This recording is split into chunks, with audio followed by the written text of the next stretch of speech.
करो। Good morning students, आज मैं आपको इंसेक्ट्स के आईज के बारे में बताऊंगी। हम आईज को विजुअल ऑर्गन्स कहते हैं, so we are dealing with visual organs in insect. Insects में हम देखते हैं कि 3 तरह के आईज रहती हैं। एक सिंपल आई जिसे हम ऑसिलाई कहते हैं, दूसरा स्टेमेटा और तीसरा कंपाउंड आई। सिंपल आई और कंपाउंड आई सबसे ज़्यादा कॉम्प्लिकेटेड स्ट्रक्चर होता है और इन दोनों के मध्य में स्टेमेटा। तो हम इस तरह से देखते हैं विकास क्रम में पहले ऑसिलाई, फिर सिंपल, फिर स्टेमेटा और फिर कंपाउंड आई। तो आइए हम एक के बाद एक इन तीनों का स्ट्रक्चर देखेंगे। तो this is the diagram of insects showing ocelli. Ocelli की पोजीशन यदि हम देखें तो ये डॉर्सल होती है। इस डायग्राम में हम देख सकते हैं, हमने 2 अलग अलग इंसेक्ट्स को लिया है। ये एक बी है और ये ओडोनेटा का हेड है। तो दोनों में ही हम यदि पोजीशन देखें तो डॉर्सल पोजीशन में हमें सिंपल आई दिखाई देती है। तो ध्यान रखेंगे हम कि ऑसिलाई की पोजीशन डॉर्सल होती है। नेक्स्ट स्लाइड देखें। यह एक सिंपल आई का डायग्राम है। इस सिंपल आई में हम देखते हैं डोम शेप लेंस होता है। यह लेंस कॉर्निया से बना हुआ होता है, अर्थात जो क्यूटिकल रहती है वही मॉडिफाई हुई है और उसने ही यही क्यूटिकल डोम शेप स्ट्रक्चर की रहती है। आप सभी इंटेगुमेंट का स्ट्रक्चर जानते हैं और आप जानते हैं कि इंटेगुमेंट जो है वह हाइपोडर्मिस या एपिडर्मल सेल की बनी हुई होती है। जो कंपाउंड या सिंपल आई है वहाँ पर हम जो यह एक लेयर देख रहे हैं, यह layer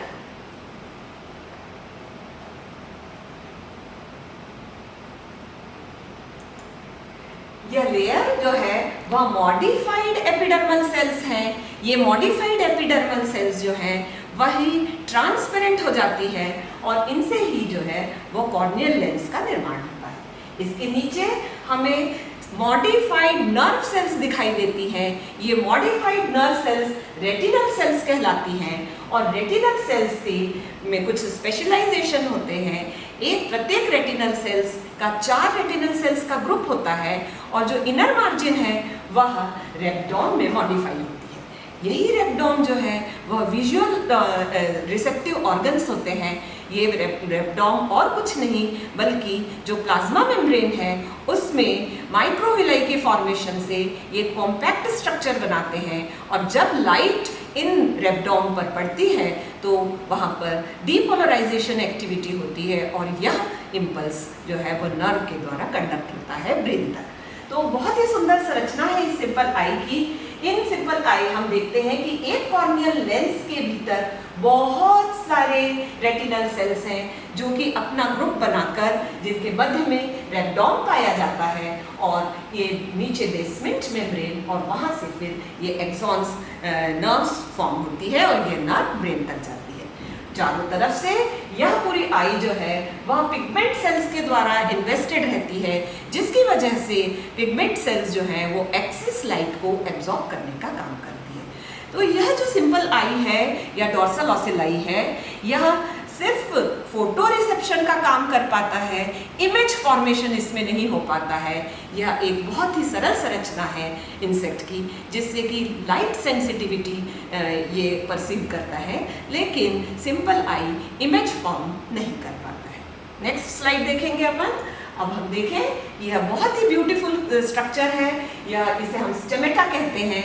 it is intermediate between ocelli and compound eye. हम देखते हैं कि कुछ पर्टिकुलर इंसेक्ट्स हैं जिनमें कि हमें यह दिखाई देता है।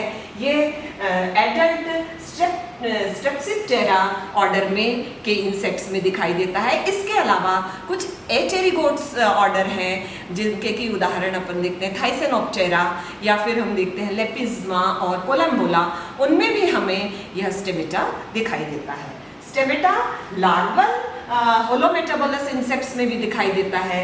उदाहरण के लिए अपन ने देखा लार्वल लेपिडोप्टेरा, यहाँ पर हम देखते हैं कि हमें लाइन से ये स्टेमेटा दिखाई देते हैं, 5 पेयर स्टेमेटा, प्रत्येक में एक इंडिविजुअल स्टेमेटा रहता है, जबकि ये जो स्ट्रेप्सिप्टेरा में हम देख रहे हैं ग्रुप ऑफ स्टेमेटा है और ये 5 से 50 तक की इनकी संख्या हो सकती है अलग अलग इंसेक्ट्स में। आइए हम स्टेमेटा की संरचना देखें। तो स्टेमेटा की संरचना जैसे हमने कहा इट इज इंटरमीडिएट, उसमें कॉमन कॉर्नियल लेंस पाया जाता है, तो कॉमन कॉर्निया है, लेकिन उसके नीचे हम थोड़ा सा विकास क्रम में आगे की जब सीढ़ी देखते हैं तो हमें यहाँ पर कॉर्नियल या कॉर्निजिनल सेल्स दिखती हैं। ये कॉर्निया का फॉर्मेशन, ये जो है वो कोन का, क्रिस्टलाइन कोन का फॉर्मेशन करती है, लेकिन यह क्रिस्टलाइन कोन बहुत ही प्रिमिटिव अर्ली डेवलपमेंटल अवस्था में है या अर्ली डेवलप्ड अवस्था में है। इस वजह से ओमिटीडिया जिस तरह से कंपाउंड आई की एक यूनिट स्ट्रक्चर रहता है, वैसे ही स्टेमेटा का भी यूनिट स्ट्रक्चर ओमिटीडिया कहलाता है, लेकिन यह ओमिटीडिया और कंपाउंड आई के ओमिटीडिया में काफ़ी अंतर है, क्योंकि वहाँ पर हम देखते हैं कि कॉर्निया का विकास बहुत नहीं होता है। यहाँ पर भी हम देखें कि प्रत्येक लेंस के नीचे एक रेटिनुलर सेल्स का कंपोजिट स्ट्रक्चर रहता है, जैसे कि हमने पीछे ऑसिलाई में देखा था। लेकिन यहाँ पर हम क्या अंतर देखते हैं कि प्रत्येक कॉर्नियल लेंस के नीचे एक रेटिनुलर सेल्स की यूनिट रहती है, जबकि सिंपल आई में एक कॉर्नियल लेंस के नीचे बहुत सारे रेटिनुलर सेल्स का ग्रुप हमें दिखाई देता है। So structurally this is more similar to ommatidia of compound eye then to the ocelli. तो हम ये आज आपने ये देखा कि स्टेमेटा एक इंटरमीडिएट कंडीशन है। कुछ वैज्ञानिकों का कहना है कि स्टेमेटा जो है वह एडवांस है ऑसिलस से, और लेकिन कुछ लोगों का कहना है कि स्टेमेटा जो है वह कंपाउंड आई का डीजेनरेटेड फॉर्म है। तो दोनों ही व्यूज चलते हैं, लेकिन हाँ स्ट्रक्चरली हम इन दोनों को इसको इंटरमीडिएट मानते हैं, ऑसिलाई और ओमिटीडिया ऑफ कंपाउंड आई के। आइए अब हम कंपाउंड आई को देखें। तो कंपाउंड आई इंसेक्ट की एक बहुत ही मैग्निफिसेंट स्ट्रक्चर है। हम यदि इस स्ट्रक्चर को देखें तो एक ओडोनेटा के कंपाउंड आई को यहाँ पर हमने बताया है। तो लार्ज बॉल शेप स्ट्रक्चर जिसमें कि हमें बहुत से फैसेट्स दिखाई देते हैं। ये फैसेट्स ब्यूटी है क्योंकि प्रत्येक फैसेट एक यूनिट स्ट्रक्चर को शो करते हैं। यदि हम क्रॉस सेक्शन में देखें तो प्रत्येक फैसेट के नीचे उसकी एक यूनिट है, यही यूनिट ओमिटीडिया कहते हैं। यह एक ओमिटीडिया लाइट परसीव करने और इमेज फॉर्मेशन का एक कंप्लीट एग्जाम्पल दिखते हैं, और इस तरह से थाउजेंड्स इमेज एक कंपाउंड आई में फॉर्म होकर वे सारे ब्रेन के द्वारा प्रोसेस होकर इमेज फॉर्मेशन करते हैं। आगे हम देखेंगे, आप देखेंगे अगले डायग्राम में, तो हम यहाँ पर स्टेमेटा और ओमिटीडिया में क्या फर्क है यह भी आपको समझने में आसानी होगी। हम देखते हैं कंपाउंड आई के दो मुख्य रीजन है, एक है डायोप्ट्रिक रीजन और दूसरा है रिसेप्टिव रीजन।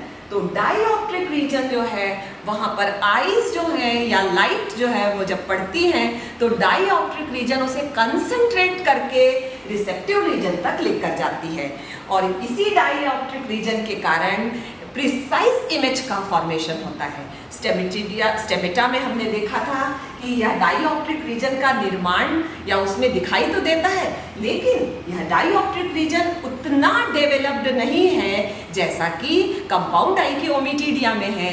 इस वजह से स्टेमेटा में इमेज तो फॉर्म होता है लेकिन क्लियर इमेज नहीं फॉर्म होता है, जबकि ओमिटीडिया में डायोप्ट्रिक रीजन वेल डेवलप्ड होने के कारण हम देखते हैं कि सारे लाइट्स जो हैं, जो लाइट पड़ते हैं वह लाइट रेब्डोन पर कॉन्सेंट्रेट होते हैं और एक प्रिसाइज इमेज का फॉर्मेशन होता है। तो आइए देखें कि डायोप्ट्रिक रीजन और रिसेप्टिव रीजन के पार्ट्स कौन कौन से हैं। तो डायोप्ट्रिक रीजन में कॉर्नियल लेंस है, इसके नीचे कॉर्निजिनल सेल्स हैं, उसके नीचे है कोन, और कोन के चारों तरफ हमें कोन सेल्स, सैंपल सेल्स भी इन्हें कहते हैं, तो कोन सेल्स हैं। इनके चारों तरफ हमें प्राइमरी पिगमेंटेड शीट दिखाई देता है। तो यदि आपको कभी पूछा जाए कि डाइऑप्ट्रिक रीजन में, अति लघुत्तरी प्रश्नों में, कि डाइऑप्ट्रिक रीजन में कौन कौन से ओमिटिडिया के पार्ट आते हैं, तो ध्यान रहना है कॉर्नियल लेंस है, उसके बाद में कॉर्निजिनल सेल है, कोन सेल है और कोन है।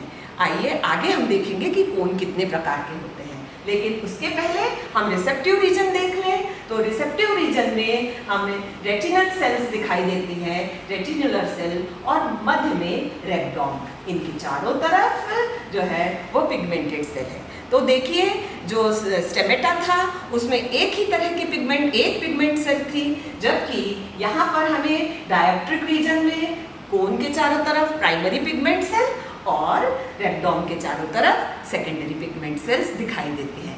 इसे हम कई बार प्राइमरी आइरिस पिगमेंटेड सेल और रेक्टम या सेकेंडरी आइरिस पिगमेंटेड सेल भी कहते हैं। आइए आगे देखें।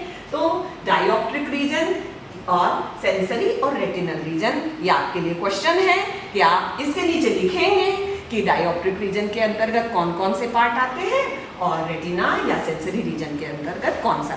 तो एक बार रिवाइज कर लें कि डायोप्ट्रिक रीजन लाइट को परसीव करता है और रेटिनल रीजन जो है वह इमेज फॉर्मेशन करता है। नेक्स्ट देख लें, यही उसी डायग्राम को यहाँ पर एक बार और ज़्यादा डिटेल में बनाया है, जस्ट देखने के लिए कि कौन कौन से एरिया है। तो रेक्टम से जो है उससे फिलामेंट निकलते हैं जो बेसमेंट मेम्ब्रेन तक पहुँचते हैं और फिर ये फिलामेंट नर्व फाइबर के रूप में आगे ब्रेन तक, इंसेक्ट के ब्रेन तक जाते हैं। यह नेक्स्ट डायग्राम है to show the transverse section through crystalline cone region and retinular region. तो हम क्या देख रहे हैं कि क्रिस्टलाइन कोन के चारों, ये जो कोन है इसके चारों तरफ जो कोन सेल या सेम्पर सेल्स हैं उनकी संख्या कितनी है? 4 है। और ये चारों सेल्स के चारों तरफ पिगमेंट सेल्स का घेरा होता है। जबकि हम देखते हैं रेटिनुलर सेल्स जो है वो रेटिनल सेल्स की संख्या 7 होती है, जिसके मध्य में इन्हीं रेटिनुलर सेल्स के जो माइक्रो विलाई जो फॉर्मेशन होता है, ये विलाई सेंटर में आकर रेक्टम का फॉर्मेशन करते हैं। तो प्रत्येक रेटिनल सेल का जो विलाई है उसे हम रेक्टोमेयर कहते हैं और सभी रेक्टोमेयर आपस में मिलकर रेक्टम का फॉर्मेशन करते हैं। तो जो डायप्टर रीजन है या कोन सेल्स है उसके चारों तरफ प्राइमरी पिगमेंट शीट और जो रेटिनल सेल है उसके चारों तरफ सेकेंडरी पिगमेंट शीट होता है। अब देखिए टाइप्स ऑफ ओमिटिडिया। कोन की संरचना के आधार पर ओमिटिडिया को हम 4 प्रकार का मानते हैं। पहला यू कोन। तो यू कोन टाइप के जो ओमिटिडिया हैं उसमें क्रिस्टलाइन कोन जो है वो क्रिस्टलाइन रहता है, नेचर का क्रिस्टलाइन नेचर का है। जो स्यूडो कोन है उसमें जेली शेप का जो है वह कोन होता है। तीसरा ए कोन, इसमें कोन का डेवलपमेंट मिनिमम रहता है। और चौथा एक्सोकोन, तो क्यूटिकुलर लेंस का जो पोर्शन है क्यूटिकल का वह इन्वेजिनेट होता है, इनफोल्डिंग होती है और उससे जब कोन का निर्माण होता है तब ऐसे कोन स्ट्रक्चर को हम क्या कहते हैं? एक्सोकोन। तो ए कोन में कोन का निर्माण नहीं है लेकिन कोन सेल्स ही बड़ी आकार में हो गई हैं, जबकि एक्सोकोन में कोन सेल्स में किसी तरह का मॉडिफिकेशन नहीं हुआ है और कोन सेल्स की अपेक्षा जो कॉर्निया है उसका इन्वेजिनेशन होकर कोन का निर्माण हुआ है। तो depending upon type of cone हम ओमिटिडिया के ये 4 प्रकार देखते हैं। अब आ जाइए types of ommatidia on the basis of rectum. तो जो रिसेप्टिव रीजन है, इस रिसेप्टिव रीजन के बेसिस पर हम ओमिटिडिया को 2 तरह का ये मानते हैं। एक है ऐसा चूंकि रिसेप्टिव रीजन जो है उससे इमेज का फॉर्मेशन होता है, तो कुछ ऐसे तरह के कंपाउंड डाइज रहती हैं जो ए पोजीशन इमेज फॉर्म करती हैं, तो उन्हें वो रेक्टम जो है वो ए पोजीशन और दूसरा सुपर पोजीशन आई कहते हैं, जबकि सुपर पोजीशन इमेज का फॉर्मेशन होता है। नेक्स्ट अपन देख लें कि ये डायग्रामेटिक रिप्रेजेंटेशन है ए पोजीशन इमेज में और super position image. Super position image dark condition में जब इंसेक्ट रहते हैं उनकी आई डार्क के लिए अडॉप्टेड रहती है, वो सुपर पोजीशन इमेज। और ए पोजीशन इमेज जो है वो लाइट के लिए अडॉप्टेड जो इंसेक्ट रहते हैं उनमें सुपर ए पोजीशन इमेज। ए पोजीशन इमेज में जो पिगमेंट सेल्स हैं वो पूरी फैली हुई रहती हैं और इस तरह से सेंटर से जो लाइट आ रही है सिर्फ वही इमेज फॉर्मेशन का काम करती है। क्योंकि apposition superposition image dark image form करते हैं, तो जिस भी डायरेक्शन से लाइट आ रही है वो मैक्सिमम लाइट जो है वो रेबडोमियर पर पड़े जिससे इमेज फॉर्मेशन हो। इसलिए हम देखते हैं कि यहाँ पर जो पिगमेंट सेल्स हैं वो क्या है, सिकुड़ी हुई हैं आगे और पीछे की तरफ। नेक्स्ट अपन देखते हैं कि जो इंसेक्ट्स में इमेज फॉर्मेशन हो रहा है वहाँ जो इमेज फॉर्मेशन के लिए पिगमेंट है उसे हम रेडोप्सिन कहते हैं। या रेडोप्सिन की यदि साइट देखें तो रेडोप्सिन हमें दिखाई पड़ता है रेबडोमियर में। तो रेबडोमियर इज अ साइट ऑफ रेडोप्सिन, सबसे ज़्यादा आता है। रेडोप्सिन दो पदार्थों से मिलकर बना होता है, एक है ऑप्सिन प्रोटीन और दूसरा है रेटिनॉल। तो रेटिनॉल दो फॉर्म में होता है, ट्रांस एंड सिस रेटिनॉल, जो कि विटामिन ए के डेरिवेटिव है। तो आगे हम physiology of vision and biochemistry of vision या नेक्स्ट क्लास में पढ़ेंगे। और आज के लिए इतना ही। आप सबको धन्यवाद और थैंक यू वेरी मच।